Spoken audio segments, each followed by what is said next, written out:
What's up? I'm Troubleshoot. In this quick video, we'll be talking about tokens in the Dota 2 Crownfall Battle Pass that's currently going on, and it will be going on for a few months. Earning tokens is the main way for progressing, and of course, if you want to get all the way to the end, like I have, you're gonna have to put in some time and effort. I've just unlocked the premium paths now, so I'll be completing those pretty much as soon as possible. But progressing can be more difficult for some than others, especially if you're not a versatile Dota 2 player and you don't play different heroes in different categories. Essentially, to progress, you'll see these little markers between two different points saying you need two different kinds of tokens, 3, 1, etc. Some of these even require 4. In order to get these tokens, you need to play games and preferably win them in order to get your progress expedited, and you'll need to play specific heroes. So for example, if I choose this one here, it'll give me hero suggestions that earn both jumping and initiator, assuming we were to play them. So for example, if we chose clockwork, we'll get a jumping and 2 initiator tokens, meaning that we can step through this pretty much straight away, and we can do the same if we play these ones over here. If you play full-blown all-pick games, you'll earn all 3 tokens if you win, but if you're playing turbo or pretty much an exclusive turbo player like I am, you'll only earn 2 tokens, and the 2 that you happen to earn are randomized out of the 3 here. So progression can be a little bit slower for some instead of others. Assuming you don't want to play any of the heroes here, you can still progress pretty easily by choosing one of the 2 token types. For example, the initiator token. There's a huge amount of heroes here that you can pick from, and if you happen to win a game, you'll be able to progress a lot faster. If you happen to play something that only earns you one of the 2 tokens, you'll get 1 or 2 extra tokens to use in different paths later on, the further you go. Now, of course, this does say the Act 1 inventory, so when we eventually get to Act 2, 3, and 4, I'm pretty sure we'll have a separate inventory for all of those, but the progression should probably stay mostly about the same. Alright, so we've talked about how to earn tokens and how to progress using them, but there's a couple of freebies that you get along the way, and of course, ways of converting certain tokens into other tokens. So, first, freebies. When you start in the bottom left over here, when you progress to this point over here, the encounter, you'll get yourself a couple of free tokens when you click through this. So, right over here, you'll get 3 random tokens. This is your first little freebie that should help you progress, hopefully a little bit further. When you travel further up, you'll reach this point over here, the token trader. When you open this, you'll find that you can trade tokens, either 3 of one kind for 1 of another, or 4 random tokens from any kind, and you'll get 1 token out. So if you're really stuck and you have to play some crazy hero, like from one of these more limited categories where you have only a few to pick from, for example, slithering, there's only, 6 heroes here that you can choose from. Instead, you can play mounted or, jumping, things like that where there's more choice. And assuming you've completed a couple of games there, you'll probably have earned enough tokens to come back to the token trader and trade ones that you don't want for ones that you do. So if I were to trade 3 of one kind, I can choose maybe slithering and convert them into anything else that I want here. The ones that you have will be colored in like this, the ones that you don't have will be blank, and the ones that you need will be highlighted as such. So you can choose to convert them to, say, initiator, click trade, and bam, you'll have 1 initiator token for the cost of 3 slithering. Then for the 4 random, you can choose 4 random tokens, whatever they are. They can be the same, they can be different, preferably different. Otherwise, just choose the one above, and you can convert them into 1 of a different kind as such. So it's a little bit expensive, but if you really happen to be stuck, this is your way out. Then further on, you'll find a few more encounters, such as this one over here, the fishing encounter. This is huge. This one can get you, click through this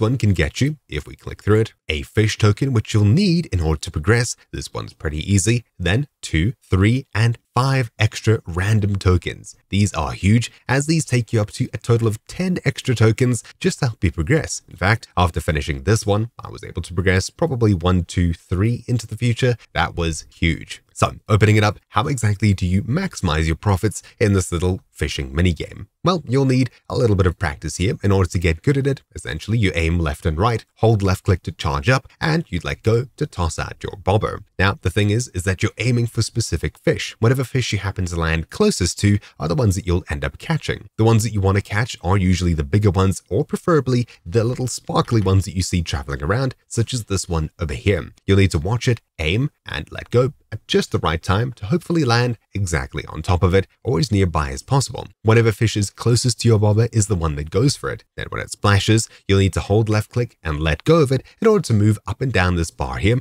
keeping it around the fish icon. I wasn't exactly focusing there, but what you want to do is aim for the sparkly one and toss out a bobber at the exact right time, hope that it lands closest to that fish, wait for the splash, click, and keep it in line as much as you can. Now these sparkly ones and bigger ones move around quite a bit more, so they're a fight to get, and hopefully we can catch this one just as an example. So no matter how long you take, just as long as you keep enough of it, eventually it'll calm down and you should be able to catch it a bit more easily. There we go. We caught a sparkling fish and we got a whole bunch of points doing so. We got 2,500. You need at least 10,000 in order to get all 10 tokens, so you'll pretty much exclusively need to aim for these sparkly fish, wait for your opportunity for them to be completely separated from the group, and then target them. Once you have at least 10,000 points, you'll get all of the random tokens, meaning that you get a huge amount of free progression and games that you don't need to play. 10 tokens is winning 5 turbo games or winning 3 normal games plus change. So it's a huge amount of free progression and of course, time saved. Then the next major place is this one over here, the Snake Charmer. When we click on it, it'll either say come back tomorrow, and eventually you'll be able to collect snake tokens from here.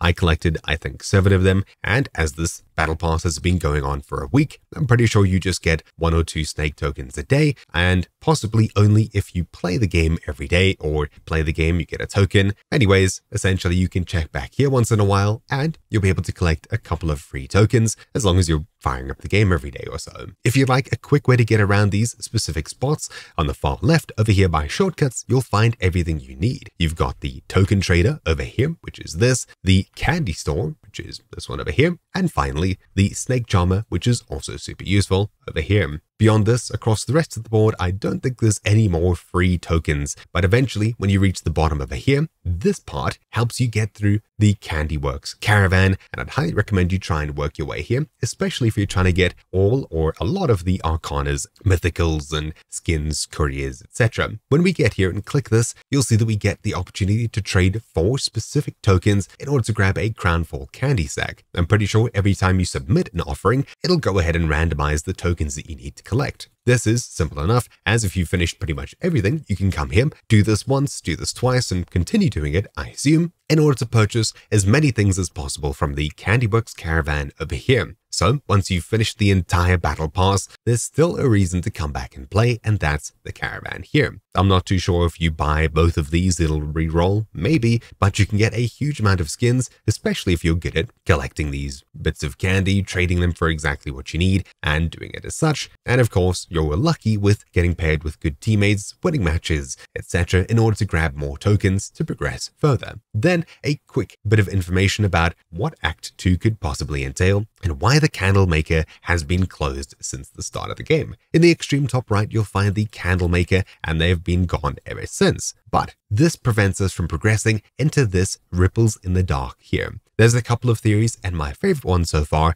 is that this is the doorway to Act 2, and in order to progress to Act 2, you'll need to complete all the way up to here and enter this in order to progress to Act 2. This also means you need to head all the way up to the Candlemaker store here. This is a cool idea and probably what they're going for, otherwise this will be some kind of event that happens over the coming weeks, but for a cave-style Act 2 or something like that, that's also a pretty good theory, but really nobody knows other than Valve. So we've covered pretty much everything here. You should now know how to progress a lot quicker, making life a lot easier, especially if you don't play a huge amount of Dota. Yeah, you'll need to invest some time to get to certain specific spots, but once you get to this one over here, life should be quite a bit easier. Anyways, hopefully you found this video useful. Thank you all for watching. My name's been Troubleshoot, and I'll see you all next time. Ciao.